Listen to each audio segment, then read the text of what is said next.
반갑습니다. 오늘 2월 17일 화요일 우리 복 있는 사람 영상 큐티에 참여해 주신 귀한 성도님들 모두 사랑하고 환영하고 축복합니다. 오늘 하나님께서 우리에게 주시는 말씀은 요한복음 8장 21절부터 30절까지의 말씀입니다. 제가 봉독해 드리겠습니다. 다시 이르시되 내가 가림이 너희가 나를 찾다가 너희 죄 가운데서 죽겠고 내가 가는 곳에는 너희가 오지 못하리라. 유대인들이 이르되 그가 말하기를 내가 가는 곳에는 너희가 오지 못하리라 하니 그가 자결하려는가.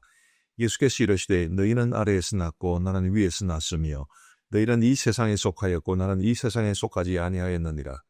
그러므로 내가 너희에게 말하기를 너희가 너희 죄 가운데서 죽으리라 하였노라. 너희가 만일 내가 그인 줄 믿지 아니하면 너희 죄 가운데서 죽으리라. 그들이 말하되 네가 누구냐. 예수께서 이르시되 나는 처음부터 너희에게 말하여 온 자니라. 내가 너희에게 대하여 말하고 판단할 것이 많으나 나를 보내신 이가 참되심에 내가 그에게 들은 그것을 세상에 말하노라 하시되 그들은 아버지를 가리켜 말씀하신 줄을 깨닫지 못하더라. 이에 예수께서 이르시되 너희가 인자를 든 후에 내가 그인 줄을 알고 또 내가 스스로 아무것도 하지 아니하고 오직 아버지께서 가르치신 대로 이런 것을 말하는 줄도 알리라. 나를 보내신 이가 나와 함께 하시도다. 나는 항상 그가 기뻐하시는 일을 행함으로 나를 혼자 두지 아니하셨느니라. 이 말씀을 하심에 많은 사람이 믿더라. 아멘. 요한복음 말씀은 이해하기가 좀 쉽지가 않습니다. 좀 비슷비슷한 내용들이 계속 반복되는 것처럼 보이기 때문도 그 이유 중에 하나인데요.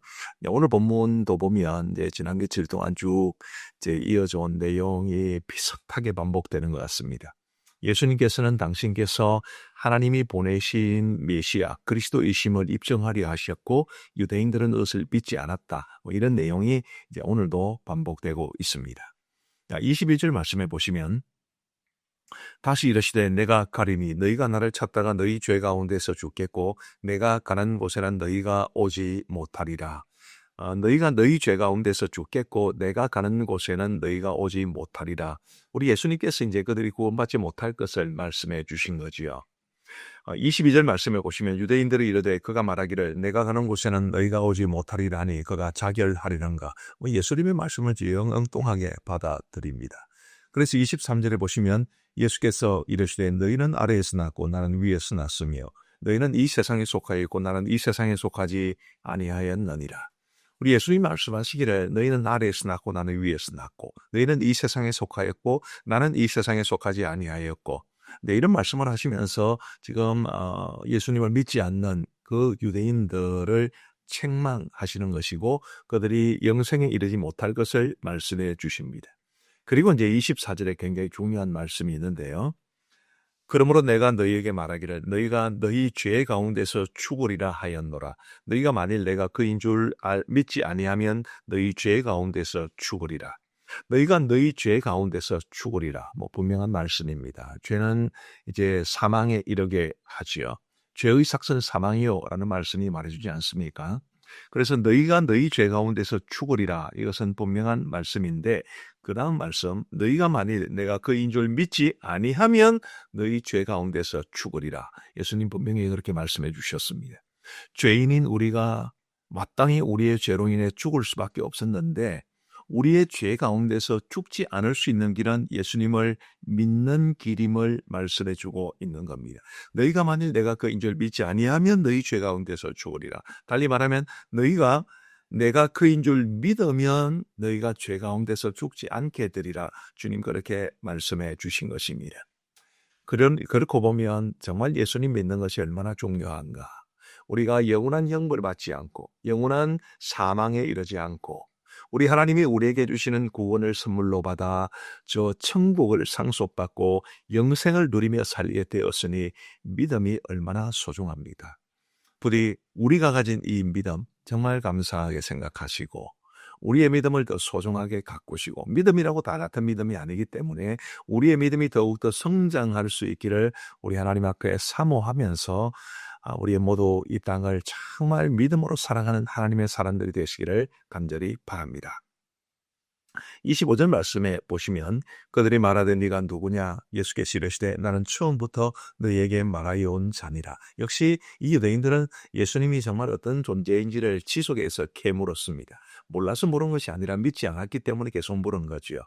그리고 우리 예수님께서 말씀하시기를 나는 처음부터 너에게 말하여온 자니라 이렇게 말씀하셨습니다. 자, 그런데 이제 그런 말씀이 쭉 이어지고요. 28절 말씀을 보시면 이에 예수께서 이르시되 너희가 인자를 든 후에 내가 그인 줄을 알고 또 내가 스스로 아무것도 하지 아니하고 오직 아버지께서 가르치신 대로 이런 것을 말하는 줄도 알리라. 우리 주님 그렇게 말씀하셨습니다. 너희가 인자를 든 후에 내가 그인 줄 알게 될 것이다. 자, 인자를 든다라는 이 표현은 예수님의 죽으심과 부활과 성천, 그것을 그 일련의 과정을 다 포괄하는 개념입니다. 우리 예수님께서 이제 이 땅에 오셔서 공생애를 마무리하시는 시점에 이제 잡히시고 고난당하사 죽으시고 그리고 부활하시고 성천하시지 않습니까? 이제 그런 일들을 우리 예수님께서 이제 경험하신 이후에 비로소 예수님이 메시아인 줄 알게 될 것이다. 그렇게 말씀하셨습니다. 물론 우리 예수님의 그런 죽으심과 또 부활, 성천, 이 모든 것을 다 목격한 사람들이 그렇게 많지는 않겠지만 이제 예수님의 죽으심을 목격한 사람은 굉장히 많습니다. 그들이 다 예수님을 믿게 된 것도 아니지요. 우리 예수님께서는 이제 죽으시고 난 이후에 부활하셔서 이제 당신을 믿고 따르던 사람들에게만 나타나셨고 그리고 성천하실 때에도 바로 그런 사람들 가운데서 성천하셨습니다. 그래서 아마 제자들은 정말 우리 예수님께서 바로 그런 죽으심과 부활과 성천을 이제 직접 목격하면서 정말 예수님이 메시아시다라는 사실을 확신할 수 있었을 겁니다. 자, 오늘 우리는 육신으로는 예수님이 죽으시는 장면도 못 보았고 또 우리의 육신의 눈으로는 부활하신 예수님을 만나지도 못했고 예수님이 승천하시는 모습도 보지 못했습니다. 비록 우리의 육신적으로는 그런 우리 예수님의 정말 중요한 생애에 있었던 그 사건들을 직접 보지는 못했지만 우리는 무엇을 통해서 보고 있는 것입니까? 말씀을 통해서 보고 있는 거지요. 그래서 우리도 예수님을 믿게 되었습니다. 저는 개인적으로 생각하면 참 나도 예수님 시대에 살아있는 사람이었다면 정말 믿기 힘들었겠다. 그런 생각을 합니다. 저도 꽤나 지성적인 사람이고 내 눈으로 뭔가를 보기 전에는 참 믿기 힘든다고 생각하는 그런 부류의 사람이기 때문에 정말 내 눈에 있는 저분이 제가 그 당시에 살았다면 말이죠. 내 눈앞에 보이는 이분이 하나님이 보내신 그리스도라는 것을 믿을 수 있었을까?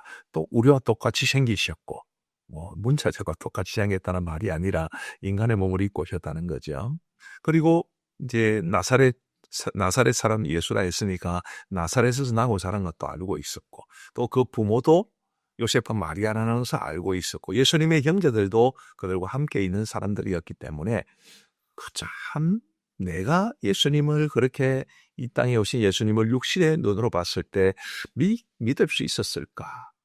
그렇게 생각하면 지금 이 시대에 태어나서 말씀을 통해서 우리 예수님을 믿게 된 것 참 감사하게 생각합니다. 우리 사랑하는 성도 여러분, 믿음은 아무에게나 주어진 것이 아닙니다.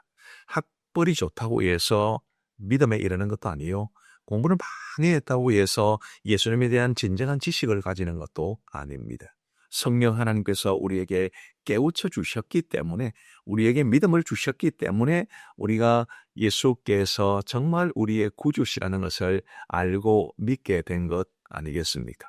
그러니 우리가 자랑할 것도 없고요. 믿음 가졌다고 해서 정말 겸손하게 감사한 마음으로 나를 이 믿음의 자리에까지 이끄셔서 구원하시고 하나님의 자녀가 되게 하사 영생을 누리게 하신 이 모든 것이 다 하나님의 은혜라는 것을 고백하며 감사하게 생각하며 살아가시기를 간절히 바랍니다. 그리고 거듭해서 말씀을 드립니다마는 우리가 죄 가운데 죽지 않을 수 있는 유일한 길은 예수님 믿는 길밖에 없습니다. 요한복음이 계속 강조하고 성경 전체가 강조하는 것도 바로 그것입니다. 믿음밖에는 없습니다. 그런데 이 믿음을 갖지 못한 사람들이 주위에 너무 많기 때문에 그들에게 예수 그리스도의 복음을 전하여 그들이 어떻게 해서든지 예수님을 믿고 주께로 돌아오게 하는 그들의 쓰임받는 저와 여러분들이 되기를 간절히 소망합니다. 자, 마지막으로 한 가지만 더 살펴보겠습니다. 29절 말씀해 보시면 나를 보내신 이가 나와 함께 하시도다. 나는 항상 그가 기뻐하시는 일을 행함으로 나를 혼자 두지 아니하셨느니라. 우리 성부 하나님과 성자 예수님과의 깊은 교제가 여기에 나타납니다. 나를 보내시니 바로 하나님을 뜻하죠. 하나님께서 나와 함께 하시도다. 바로 임마누엘의 하나님 아니시겠습니까? 근데 하나님께서는 예수님과 함께 하셨습니다. 또 예수님은 어떻게 하셨습니까? 나는 항상 그가 기뻐하시는 일을 행함으로. 우리 예수님은 항상 하나님이 기뻐하시는 일만 행하셨습니다. 그래서 그 다음 말씀도 보시면 하나님이 예수님을 혼자 두지 아니하시고 늘 함께 하셨다. 이렇게 말씀하고 계신 겁니다. 저는 이 말씀이 우리에게 굉장히 중요한 도전이 된다고 믿습니다. 성부 하나님과 성자 예수님의 관계는 성삼위 하나님과 우리와의 관계가 어떠해야 되는지를 보여줍니다. 여러분, 성경에는 임마누엘의 약속이 분명히 있습니다. 특별히 복음서에는 굉장히 임마누엘의 약속이 분명하게 나타나 있습니다. 우리 하나님, 우리 예수님 언제나 우리와 함께 하시는 분이시지요. 그럼 우리는 어떻게 해야 됩니까? 예수님이 그러셨던 것처럼 나는 항상 하나님이 기뻐하시는 일을 행한다. 나는 늘 믿음으로 산다. 내가 늘 우리 하나님께서 기뻐하시는 일을 위해서 나의 생명을 걸듯 그렇게 최선을 다한다. 우리 그렇게 고백하며 살아야 되지 않겠습니까? 하나님은 우리를 버려두지 아니하시고 늘 우리와 함께 하시고 그냥 함께만 하시겠습니까? 사랑하시고 도와주시고 필요한 것을 채워주시고 우리가 어렵고 힘든 일을 당할 때 우리를 도와주시고 우리의 눈물을 아시고 눈물을 닦아주시고 하나님이 하시는 일입니다. 우리는 뭘 어떻게 합니까? 하나님이 기뻐하시는 일을 항상 행하기 위해 최선을 다하는 것. 먹든지 마시든지 무엇을 하든지 하나님의 영광을 위하여 하는 것. 내가 교회에서뿐만이 아니라 가정에서나 직장에서나 사회에서나 항상 하나님이 기뻐하시는 일을 행하며 살아가는 것. 그게 그리스도인으로서 우리가 해야 할 일입니다. 부디 하나님은 우리와 늘 함께 하시고 한없는 은혜를 베풀어 주시고 우리는 우리의 삶 속에서 항상 하나님이 기뻐하시는 일을 행하며 살 수 있는 하나님이 기뻐하시는 마음 자세를 가지고 하나님이 기뻐하시는 말을 하고 하나님이 원하시는 방식대로 사람들을 대하고 신앙생활에 힘쓰고 그렇게 살아갈 수 있는 우리 모두가 되기를 간절히 소망합니다. 기도하시겠습니다. 자비하신 아버지 하나님 감사합니다. 오늘도 저희들에게 새로운 한 날을 주신 것을 진심으로 감사합니다. 자비하신 아버지 하나님 하루하루를 그저 그렇게 감동 없이 받지 않도록 도와주시고 오늘도 내게 주어진 이 하루를 감사한 마음으로 받을 수 있도록 인도하시며 특별히 믿음을 가진 사람으로 이 땅을 살아가게 된 것에 대한 형언할 수 없는 기쁨과 감사가 늘 솟구쳐 나올 수 있도록 인도하여 주옵소서. 자비하신 아버지 하나님 예수님이 어떤 분인지 알고 또 그 예수님을 바르게 믿는 믿음 가진 것이 모든 사람에게 주어진 은혜가 아니기에 내게 그 은혜가 주어진 것을 감사하면서 우리 모두 늘 주님 앞에 믿음으로 살아갈 수 있도록 인도하여 주옵소서. 아버지 하나님이여 우리 예수님도 고백하셨듯이 저희들도 우리 하나님께서 우리와 함께 하시는 것을 분명히 믿습니다. 하나님 우리를 혼자 두지 아니하신다는 것도 분명히 믿습니다. 주님 그 믿음으로 감사하며 살아갈 뿐만 아니라 우리 예수님이 그러셨듯이 항상 하나님이 기뻐하시는 일을 행하기 위해 최선을 다할 수 있도록 인도하여 주옵소서. 오늘도 온종일토록 저희의 삶을 지켜주시고 우리 모두의 삶을 지켜주시고 가정과 섬기는 교회에 평강 더하여 주옵소서. 아버지 하나님 선교사님들을 기억하시되 특별히 일본의 김영권 고희정 선교사님 기억하셔서 아버지 하나님 그들이 섬기는 노숙자 예배와 한유월 교실이 열매 맺을 수 있도록 은혜를 베풀어 주옵소서. 오늘도 복 있는 사람 영상교대에 참여하신 모든 분들을 하나님께서 크게 복주시기를 간절히 원하옵고 우리 구주 예수 그리스도의 이름으로 기도하옵나이다. 아멘.